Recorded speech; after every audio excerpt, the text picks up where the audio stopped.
Welcome back to the Incidental Encyclical podcast. It's an accompanying podcast for our quarterly online magazine on the classics. But Sam, what does it mean for something to be incidental? Well, for something to be incidental means it comes as a byproduct or a natural cause of something greater. And what about an encyclical? Well, an encyclical is a letter from a higher authority meant to be passed on indefinitely, in perpetuity. Together, this endeavour is something that has come naturally, almost by chance, from our own love of studying the classics. Letters that come to us from a bygone age telling us of the past, of a way to live our life, for patterns of behaviour that spiral from then to now and into the future. This quarter, we are approaching our topic of strife within, and for our chosen medieval work for this quarter, we will be covering Sir Gawain and the Green Knight. Normally, with the podcast we record to accompany the magazine, we do one main episode covering all three works in brief and how they tie into our main theme. And we often do a bonus podcast as well, doing a deep dive into one of the particular works that represents a challenge to us as editors to write about. But we've already done our bonus episode for this quarter, Levi. We did it on Dostoevsky's The Brothers Karamazov, a 1,000-page psychological novel about a family torn apart from the inside by the sins of their father. So why is it that we're coming now to do a second bonus episode on Sir Gawain and the Green Knight? Outside of the fact that it's just one of our favourite works of literature, Sam. Well, it's also Christmas time. It is, and hey? Sir Gawain and the Green Knight is a Christmas story. Takes place at Yuletide and New Year's. Takes place at 2 Yuletides and New Year's. Really? What happens in between those two? It's summarised in a single stanza of the poem. It is, actually. It's not very exciting. No. Or it is, but it doesn't get much attention. So then, if that's not the important part, what is? Alright. Well, the story starts at Christmas time, where Sir Gawain is feasting along with his other knights, his comrades of the Knights of the Round Table at Arthur's court at Camelot. And it's a jovial time when their festivities are interrupted by the titular Green Knight. Right, so they've been feasting for Yuletide and they've been to Mass and come into the hall, but Arthur has this strange custom, a strange tradition. In fact, there are lots of strange customs in this story which form maybe the drive, the tension for our hero. Arthur won't sit down and eat until he's heard some new tale or seen a brave new deed or something of the kind that will surprise him. I mean, we can imagine here maybe this story takes place when Arthur's an older, established hero and he's done a lot, seen a lot, and his knights have too. So there's not a lot left in the world to surprise him. Now, there's a bit of tension established here already. Not only does Arthur have this strange custom, but there's a problem. Gawain, unlike the other knights at the table, is yet to do anything of note.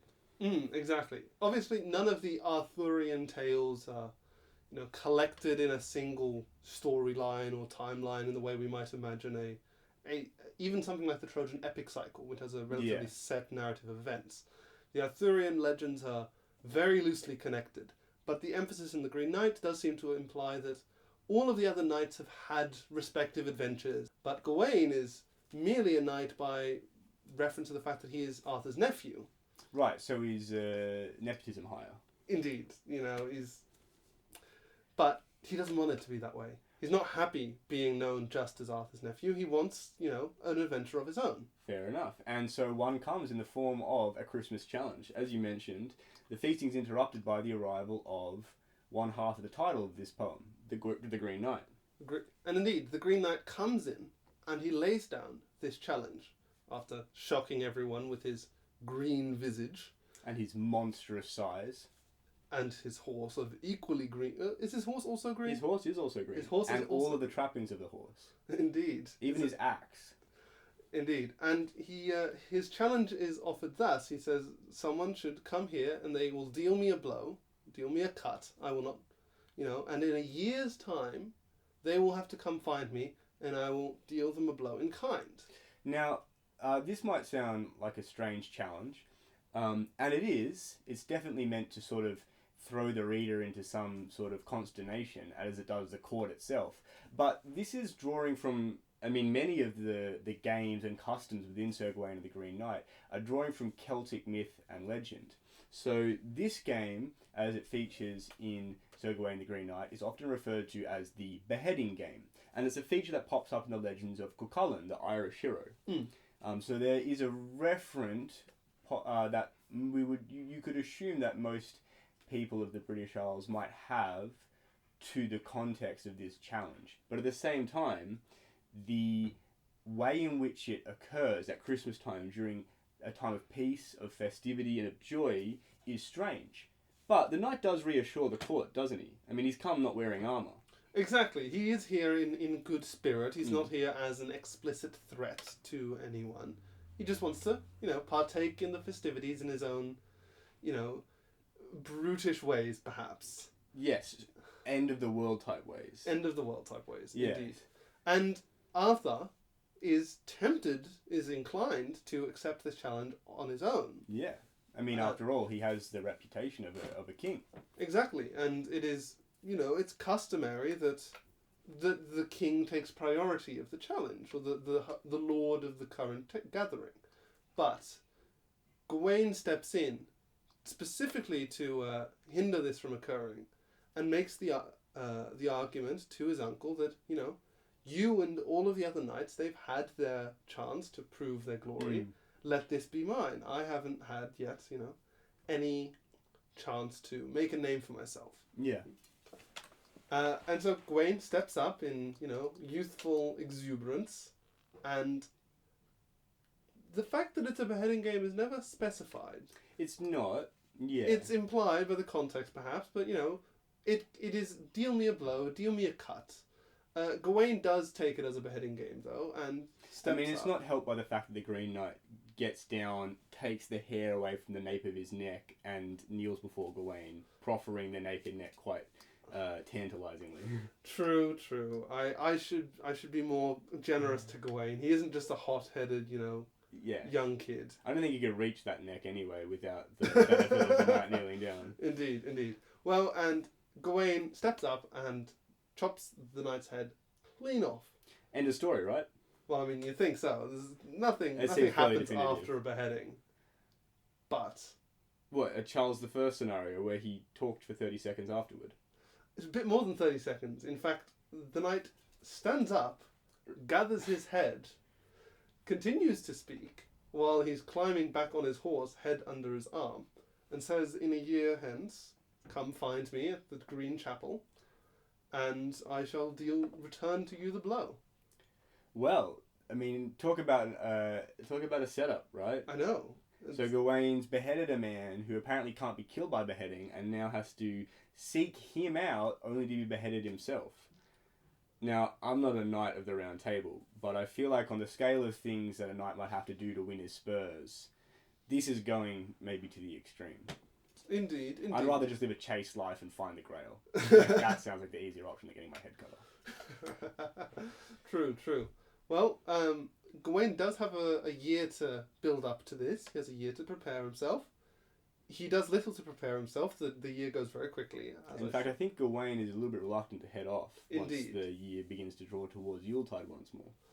But he does head off as it is and travels far and wide to the end of the world. Wales. And he has some encounters along the way. Do you wish to... Yeah, I believe it's mentioned that he fights some wolves, dire wolves. He fights some ogres, a worm, so a dragon by another parlance. In fact, various monsters of all great sizes, but Gawain isn't troubled by any of them at all. He's actually mentioned in this little travel segment as a paragon of chivalry. He carries with him a shield with the 5-pointed star, the pentangle on it, and with an icon of the Mother of God on the inside. The 5-pointed star represents 5 sets of 5. His 5 senses and 5 fingers, which have never failed him. The 5 chivalric virtues. The 5 wounds of Christ on the cross. And the 5 joys of the Virgin Mary. So carrying this emblem of his faith, his physical prowess, his mental acuity, and of his personal valour and virtue, he sets forth and defeats all manner of quickly mentioned beasties on his route through Wales to the very edge of the world. And it's getting rather near to New Year's. To Christmas Day, to Christmas Day, sorry. It's getting rather near to Christmas Day, and he still hasn't been able to find the Green Chapel. And he's getting rather worried about this, and he's asking around, he's asking all those he meets of any sign of Do you know of the Green Chapel? Do you know where I might find it? Do you know where I might find someone who might know where to find the Green Chapel? And almost on the point of despair, thinking at this point that he's almost would rather fail in finding the Green Knight than skip Mass on Christmas Day. He sees a castle in the distance and thinks, well, even if I can't find this Green Chapel, perhaps at this castle I'll find a church and at least be able to go to Mass on Christmas Eve and Christmas Day. So, riding up to the gates, he asks. He asks indeed, like, first, if I may join, and does anyone know of the Green Chapel, or where I might find the Green Knight? And upon being admitted, the lord of the castle, Bertilac, tells him promptly, oh, it's just down the road, I can show you there at any time. In fact, stay for the week until New Year's, when your challenge expires, and you'll be there within half a day. There's no rush, there's no need. I will be your host, and you're my guest for the next week over Christmas. We'll feast, we'll celebrate this holy time, and at the end of that, you will go off and meet the challenge. Indeed. In his time at the castle, which, Gawain is happy to accept the invitation, Bertilac proposes, in addition to the other festivities and the religious celebrations, a certain Christmas game. Another one. I think Gawain's having bad luck with these. He should probably say no right at the outset before he even hears what the challenge is. Well, he doesn't. Dear me. He's more than happy to accept. And Bertilac has the following conditions, that they shall meet at the end of each of 3 days, and they shall give each other all that they have received in that day, or all that they have acquired in that day. Right. So what is it exactly that Gawain's expecting to acquire, or that Bertilac himself is? Well, Bertilac, on each of the relevant days, goes hunting and comes back with game such as boar or deer, vixen. I can't remember the specifics, but it's not important. Some people do try and find symbolism in the animals, but I think overall, the broader context of the game, as we're about to discover, is really what the story is driving at. Indeed, and it's what Gawain finds in those days staying at Bertilac's castle.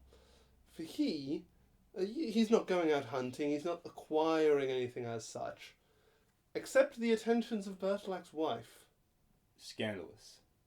Now, Gawain is meant to be the paragon of chivalry, but also he's meant to show knightly courtesy towards all women that he meets. Indeed. And Bertilac's wife, who he sees on the first day, he reckons even fairer than Guinevere, the prophesied fairest maiden in the land. Indeed. This is how alluring the wife of his host is. And the problem isn't just that she's pretty, the problem is that she is rather forceful in throwing her attentions upon him. Indeed, she greets him in bed, or she greets him in his room while he still reclines in bed most mornings. And while he's in bed, over the course of those 3 days, she tempts him further and further into some euphemistic misconduct.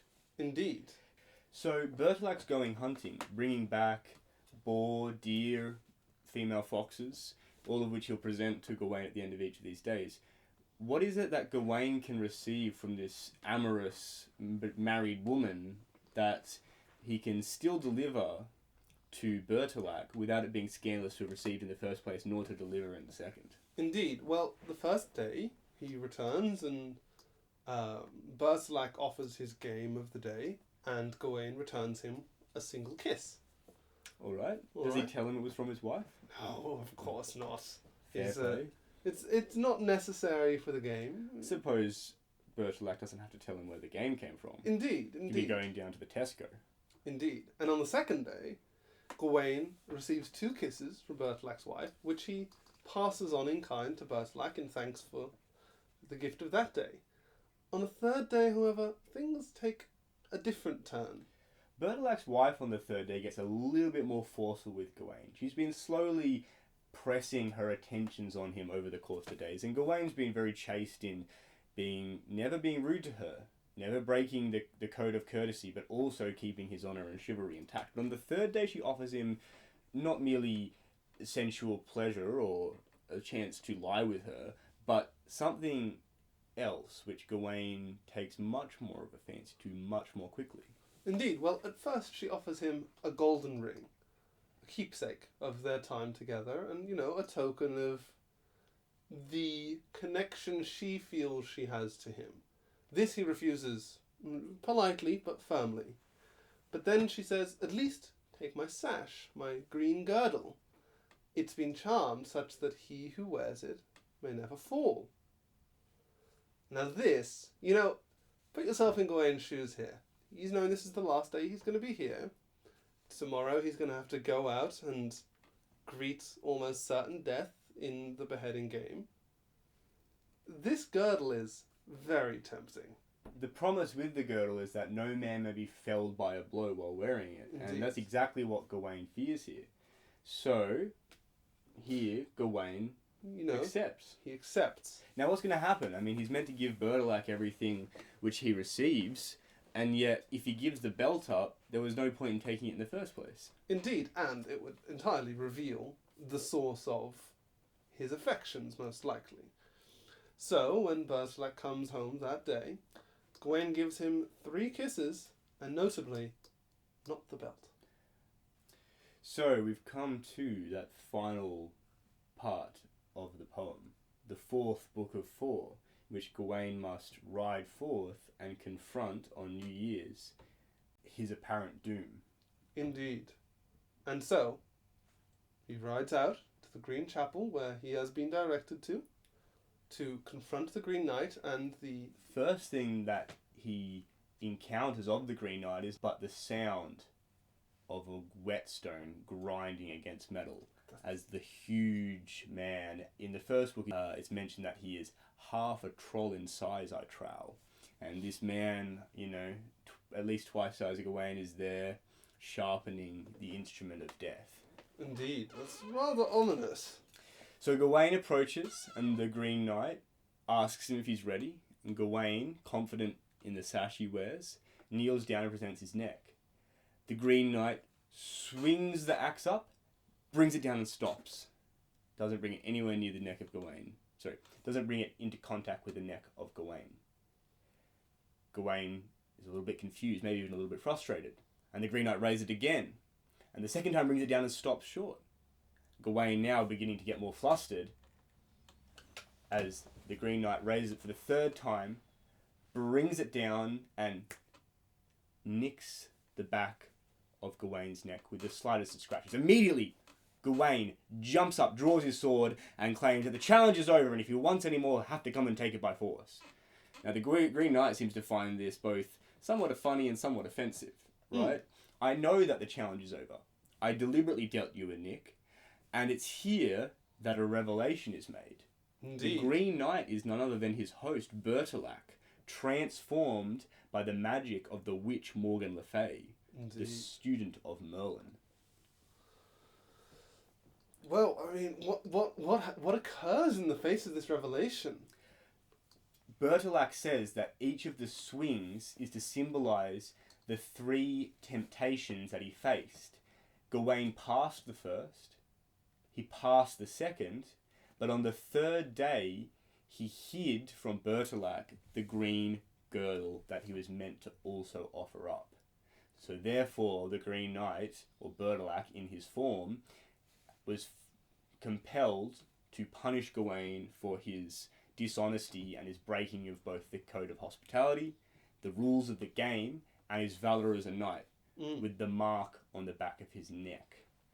Now Gawain, after this, will ride back to the castle at Camelot, bearing with him the girdle, and upon his return, everyone will celebrate him. Indeed. And see the green sash as a trophy of his ordeal with the Green Knight, and congratulate him for finally have done something of knightly valour. Indeed. But how does Gawain take this whole thing? Well, Gawain, in one of the last stanzas, he says quite explicitly, this sash is to betoken the breach of my troth, to betoken my breach of the code of hospitality, my truthfulness, my honour, indeed, my value as, let's say, a Christian knight.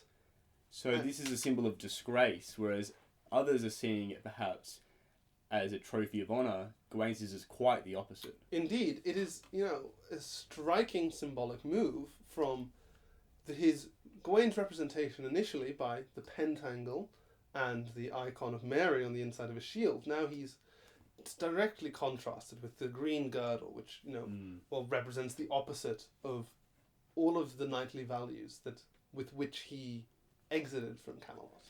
So, let's go in here. We've recapped the story for everybody. Mm. We've begun to move into some of the meanings inherent that we're going to be bringing out in this issue. And so there's a lot going on. And as you mentioned, there's a massive difference between the way that Gawain is represented early in the story, the pentangle, the icon of Mary, and the girdle later on. So a girdle carries with it something of a scandalous undertone, Indeed. right? It goes around a woman's waist. It's not the sort of thing that a man should just be carting around, especially when it comes from a woman married to somebody who has been his host. Indeed. That sort of thing is, I think, hopefully, even as modern people, we can see that we're wearing something that's very close to underwear. Indeed.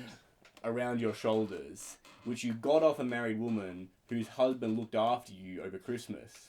Indeed. Right, there's something off about that. Indeed. And Gawain doesn't discard it, though. No.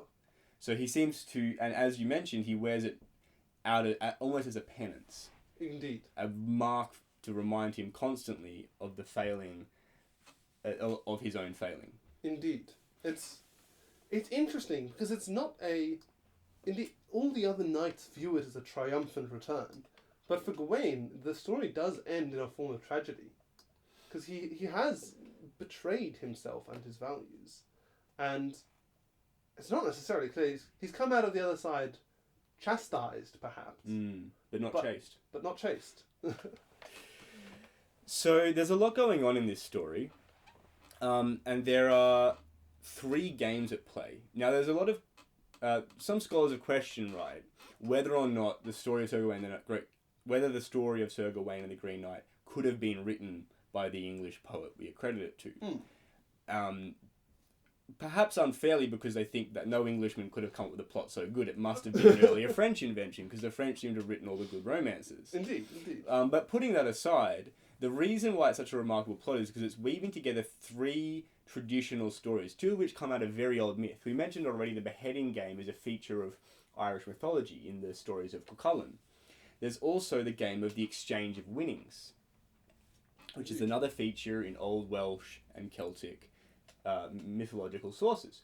But the third, the temptation game, is something new and very particular to the Christian world. Indeed.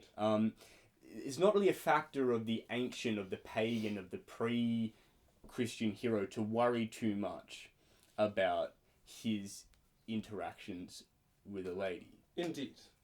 Famously, for example, in the story told by Herodotus and Plato of Gyges, the man who hides himself and observes his master, the king's wife, naked, when this treachery is found out, he simply kills the king and takes his place, marrying the woman who he once spied on. Yes. Right? That's sort of the feature of... There's not... The temptation game there is resolved very quickly by the guy just saying, well, I suppose I'll overthrow the king. Indeed. But this is interesting because we're dealing with the idea of strife within. Indeed. And part of this theme that we're trying to unpack is the idea of rebellion. Indeed. Is the idea of having a code, a law that is delivered to you that doesn't make your life easier but actually creates strife. It causes you to see yourself perhaps as inadequate or unwilling to face up to the standard that's been delivered to you, and you now have to turn inward and face a conflict that begins in yourself. And so Gawain and the Green Knight in particular is dealing with this on a lot of levels. So on one level, it's very trivial, right? He's playing Christmas games. Exactly. Winning or losing a Christmas game or breaking the rules of a Christmas game usually isn't a particularly egregious offence. Exactly. It's like cheating at Monopoly over Christmas dinner. Yeah. But the Christmas games taking place in this particular story tend to be a bit more extreme. Indeed. These aren't simple courtly games. No. The first one involves life and death, and the later one involves the honour of a husband and wife and their guest. So Gawain, and it's Bertilac both times putting these challenges forth, influenced by Morgan le Fay. But Bertilac is putting Gawain up to challenges that are going to possibly ruin his life. Indeed. And seeing how he fares. Now, as I mentioned, Christmas games are typically a lower level of strife, of conflict, right? The question of how you will conduct yourself in a game, a holiday game, is not always the most paramount struggle you will contend with in your life. But the way that Gawain tells the story of Sir Gawain and the Green Knight unfolds is that Gawain is seen as nested in a series of different rules. A hierarchy of rules, you might say. Or like a babushka doll. A babushka doll. A babushka doll of rules, of values, of systems, right? Indeed. And so the pentangle is a good symbol of that, really. It's the idea that all of the things that define him interlock, right? And if one is broken, the rest may also fall away. Now, Gawain breaches the Christmas game. Indeed. Does it end there? Well, no, but here's the thing, because in accepting the girdle, he loses the temptation game, being played by Bertilac's wife. And then in hiding the girdle from Bertilac, he's losing the exchange of winnings game. Exact exchange of winnings game. Or he's not losing, sorry, I should say, he's breaking the code of that game. He's cheated. He's cheated. And in wearing the girdle to the chapel, he's also cheated, in fact.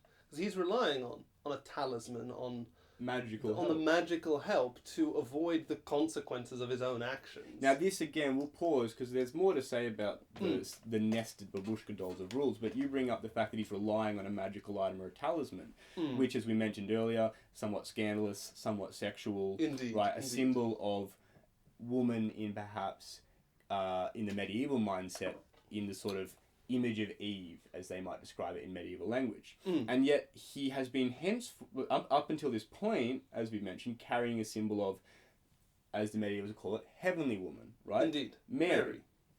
So there's as we brought out a little bit earlier, and as we're unpacking a little bit more now, the change that occurs between a symbol of womanhood that is meant to be perfect and an unfailing guide to him, he substitutes for something he won by cheating, will use to cheat, and is hidden in an act of cheating. Indeed. Now, we use the word cheating in a sexual context today, and we use the word play in that context too, and gaming and sporting. All of these can be used in the modern era to carry that kind of undertone. Indeed. And this is actually a feature of language really going back to time immemorial. Indeed. It's interesting you bring this up, Sam. There's this very interesting interplay. There's the Hebrew word, for example, for to laugh or to play a game is used of mocking or of, laughter in disbelief. It's also used in sexual contexts. Then the Greek word that the Septuagint translators of the 300s BC, who are translating the Hebrew Bible into Old Greek, used to translate this Hebrew term. They vary it. They use laughter. They also use paizdein, to play as a child. It's not childlike necessarily, though. Sometimes it's used in mockery. Sometimes it's used of husband and wife. Right, so not just in English do we have euphemisms around games, play and cheating for sexual acts, but it's a feature of Greek and Hebrew and languages that have preceded our own. Indeed, absolutely. So there's something going on. We'll go back to those babushka dolls, the nesting sets of rules. When Gawain cheats on one level or breaks the rules on one level, that fracture moves all the way out, right? You can't put a stick of dynamite in the middle of a babushka doll and expect the outer shell to remain intact. And Gawain drops a massive stick of dynamite by using a magical talisman when he's meant to be a Christian paragon of virtue. Indeed. A magical talisman, let's add, that he received through a very raunchy series of interactions with a married woman. Yes. Now, up to this point, he kept his faith. In that last instance, as Bertilac would point out at the end of the beheading game, he failed. So what has Gawain broken? He's broken the rules of the Christmas game. So what? But in breaking the rules of the Christmas game, he's broken his courtesy towards women. He's broken his chivalric honour as a knight who can be trusted by his liege lord. And he's broken the code of hospitality, guest to host. I would move even further. He's broken his faith in God, because in the conception of the Anglo-Saxon world, to substitute a talisman is a form of cowardice, for now you have placed your faith in pagan magic, as opposed to, the rightful will of God. It's I mean, tantamount to, it's the sort of thing that could get you anathematized. It's witchcraft, It almost. is. And Morgan Le Fay, who has set this entire series of games up, is a witch. Exactly. So Gawain has substituted the saintly help of the Divine Mary for the magical help of the witch Morgan Le Fay. She is sort of an arch villain of the Arthur stories. There is as much censure, if not more censure, placed on Gawain than there ever is on Morgan Le Fay in this story. Absolutely. It's not surprising that a witch would want to trick a Christian knight into doing something wrong. But Gawain fails on so many accounts, as we mentioned. We'll go from the bottom. He goes from the Christmas game, he's broken that rule. He's broken his courtesy towards women. If we want to move up or on a similar level to that, he's broken his role as a guest in the code of hospitality. He's broken his chivalric honour, the thing that defines him and makes him a knight. And as you mentioned, he's almost and finally broken his faith in God. So those 5 points that he was meant to stand for, well, all of them have collapsed. Yeah. Yes, absolutely. So this story as well is interesting for taking place at Christmas time. Indeed. Christmas time is midwinter. We don't experience this. We're both living in Australia. You have Northern European heritage. And you've spent Christmases or winters over in Europe. Yes, indeed. So I'm sure you could speak to this more than I can. But traditionally, and in the setting in which Sir Gawain takes place, midwinter is a miserable time of year. Indeed. Travel in midwinter is especially dangerous. Yes, especially if we're going all the way to Wales. Reminder, it's the edge of the world. Nothing good's there. At least in the Arthurian service. You heard it here first, folks. Samuel Wilmot contends there is nothing good to be found in Wales. Well, they beat us and knocked us out of the Rugby World Cup this year, so I have no love at the moment for the Welsh. But in this midwinter season, it is a feature of almost every culture in that Northern Hemisphere region to have some sort of festival of light. Especially in Europe, especially as you get further north in Europe. Exactly. And Christmas fills this role in the Christian era. It takes the place of the pagan festivals and brings in a new festival of light celebrating the birth of the divine into the world. So the fact that at this time of year, when Gawain is going to Mass and experiencing all the light that is filling a dark world, right? I mean, candles everywhere, right? Yeah. It's a festival of light. There's bonfires, there's roaring hearths at every castle and village and inn and house you would enter. And for this story to conclude or have its climax in the Green Chapel, right? This is not a building built by human hands, like a hollow in a hill.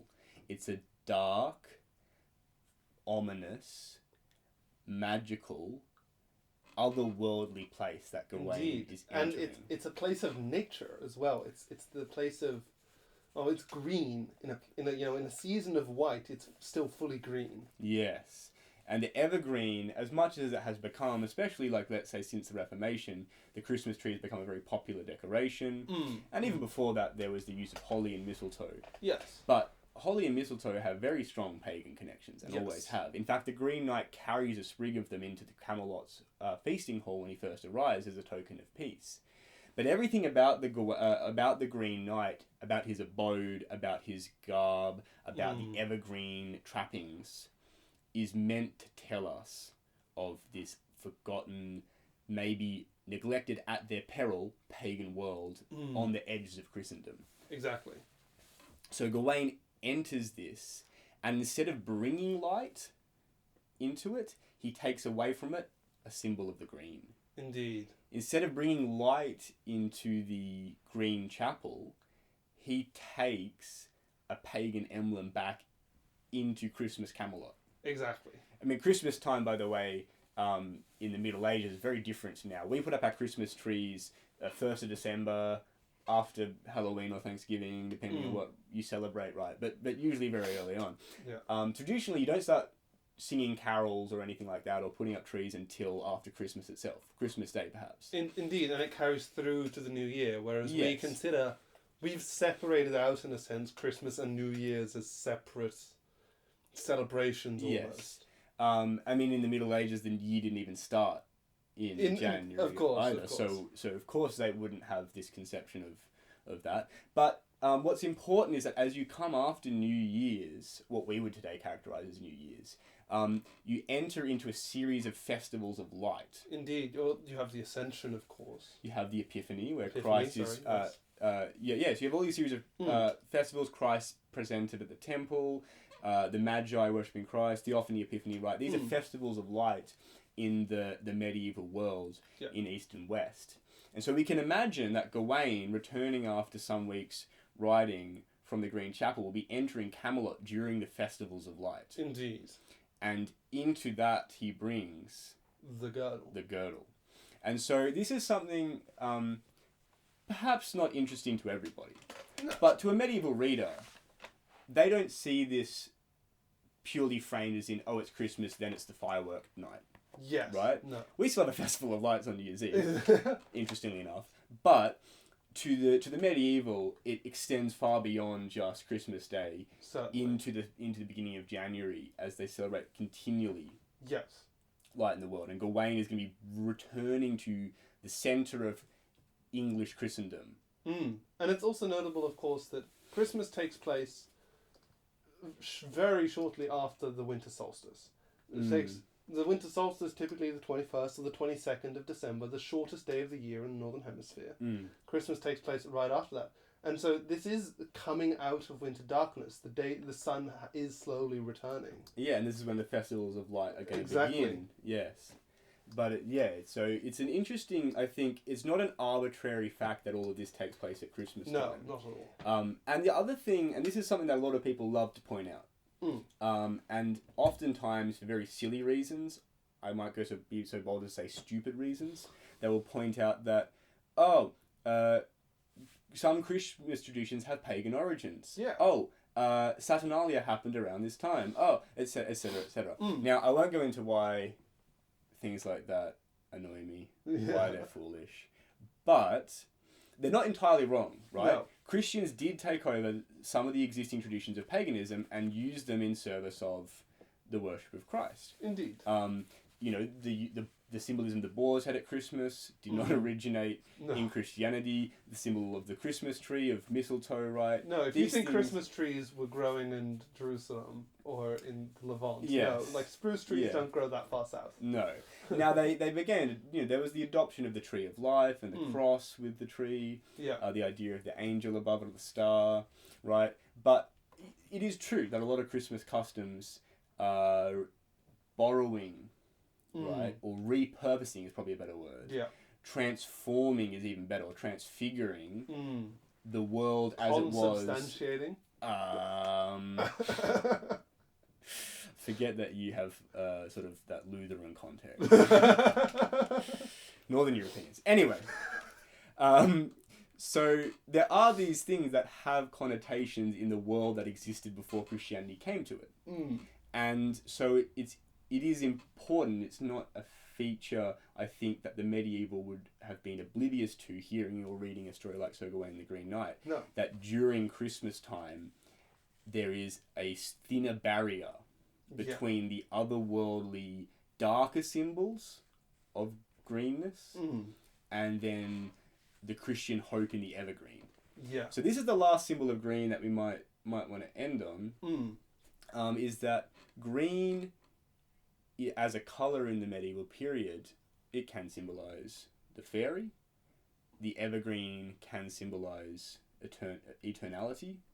But green also signifies fickle love. Indeed. Famously, the song Green Sleeves is a... There's the interesting myth of the song Green Sleeves. I should note that this is apocryphal at best and likely false, but it's so... It's a wonderful tidbit. It's so wonderful, the fact that everyone, knows the traditional tune of Green Sleeves. It is rumoured to have been written by Henry VIII. The most unfaithful man in history. For his wife, Anne Boleyn. Tragic. Now, you mentioned that that's probably completely not true. No. But the symbol of green sleeves, the symbol of green, is meant to be love that is fickle. Indeed. Love that turns away. Love that is not constant. Indeed. And so, when you're celebrating the birth of eternal love into the world at Christmas time, right? The girdle, as we mentioned, there are sexual undertones, right?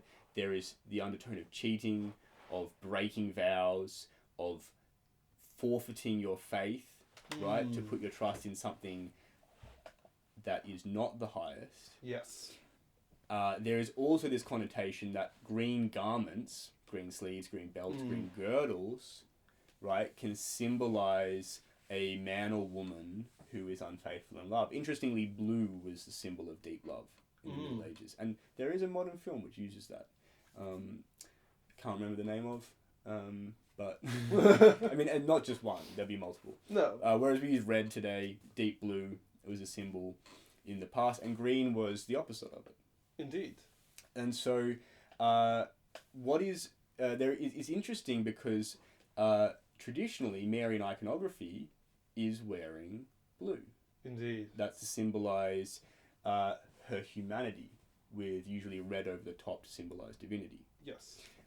Whereas Christ wears red underneath to symbolize that he is God, and then blue Blue over on top. top. Yes. Yes. So Gawain, as we've mentioned, this is probably the third or fourth time now. Originally, he has blue on the inside of his shield because to have an icon of Mary naturally means that there will be blue will be present, and yet again by the end, constant love, right? The idea of eternal love has given way fickle love in the green girdle. Alas, my love, you do me wrong. So there's some of the interesting aspects about Sir Gawain. Now, I think one last thing to flag about Sir Gawain is that this is one of the last, if not the last, medieval Arthurian romances. The first Arthurian romance, Parzival, by, forgive me for butchering the name, Question de Troyes, Question of Troy. That's how an Englishman like myself might abominize that name. Parzival features Gawain as well. Indeed. He goes alongside the Welsh idiot Parzival on his quest to find the Grail. Yes, Wales is always the end of the world in Arthur stories. It is. The first and the last. It's the edge of civilization, sanity, etc. Indeed. Now, Parzival and Gawain are two knights errant who go out to try and find the Grail and the lance, respectively. Indeed. So I think it's interesting that in our first Arthurian romance, Gawain is so much a paragon of virtue that he can be deemed worthy to go and seek the Grail alongside Parzival. And yet in the final Arthurian romance, before Gawain is mentioned to have done anything of note with his life, he has already committed a transgression that he will wear as shame for the rest of his life. Indeed. It's almost like, and again, as Levi mentioned, there's no big Marvel Cinematic Universe of Arthurian stories. There's no one author connecting all these things and putting them into one piece of continuity. But, given that this is the last and Parzival is the first, it's likely that our anonymous author was familiar with a lot of these existing traditions from the French. Of course. These are stories that have been around for over 100 years, 200 years at this point. So, it's interesting that this story ends with Gawain being unworthy and needing some sort of restoration.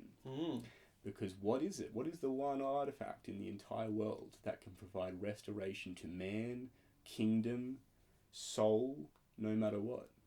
The Holy Grail. Well, I think that's a bit of a tease, Levi, but if Gawain himself might need to seek that direction in the year to come, after his failure on New Year's at the Green Chapel, perhaps that's the direction we should be thinking about in our own project. Indeed. It might be an appropriate way to, continue seeking the truth. Well, you'll hopefully be hearing from us soon when we record our main podcast to accompany the issue Strife Within, which we will release probably between Christmas and New Year's, and hopefully this one will be out Christmas Eve. That would be a reasonable guess, I think. Hopefully. And in the meantime, we'll leave you with that tidbit, and we hope to hear from you in our community discussions. You can find us on Facebook and Instagram. We have a Substack. and you can find all of that by searching the Incidental Encyclical or Incidental Encyclical magazine on the search engine or in those respective social sites. And we do have a Discord as well. If you want to join, just find a way to message us. That can be through Instagram, through a Substack, email, through Facebook, and you can join the community there, where we have been, for the past month, reading aloud with editors, contributors, and readers alike, Sir Gawain and the Green Knight. It's been a great time. We take turns, and people are always free to sit out if they don't want to read, just want to listen in. It's a bit like an old-time radio show, but with lots of different people all jumping in, chiming in. So Indeed, and you get to hear Sam do his best Welsh accent. I try.